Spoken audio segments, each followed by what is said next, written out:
কলিজা ঠান্ডা করা শরবত আজ করব। মেয়ের আবদার পূরণ করব। মেয়ে আবদার করেছে আমি শরবত খাবো, সেটা না করলে হয়? এই জন্য দেখেন বেলের সঙ্গে যুদ্ধ শুরু করেছি।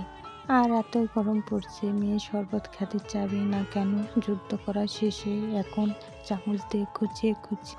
আর বেলের কালারটাই দেখেন না, কত সুন্দর কালার বের হয়েছে, দেখেই সুন্দর লাগছে।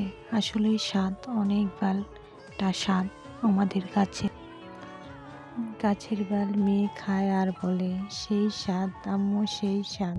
আর বাইরে এত গরম পড়ছে, বেলের শরবত খেলেও ভালো লাগবে, এই জন্য মেয়েকে শরবত করে দিচ্ছি।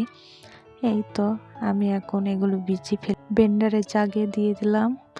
এখন দিয়ে এখানে সামান্য যতটুকু লাগবে চিনি দিয়ে ব্লেন্ডার করে নিব এই জন্য।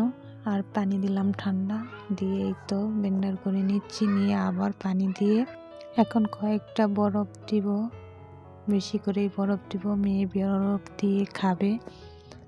তারপর ঢালে দিলাম। এই তো শরবত হয়ে গেল। এখন মেয়েদের খাওয়ার পালা। কেমন হয়েছে বলবে। আরও কয়েকটা বরফের টুকরোটা দিয়ে দিলাম। আসলে কলিজা ঠান্ডা করাই শরবত হয়েছে। এই গরমের এই শরবত সবার জন্যই ভালো হবে। আশা ভিডিওটা আপনাদের ভালো লাগবে।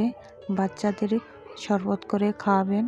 আর আমার মেয়ে খেয়ে কেমন রিভিউ দিচ্ছে দেখেন, কথাই বলতে পারছে না। আল্লাহ হাফেজ।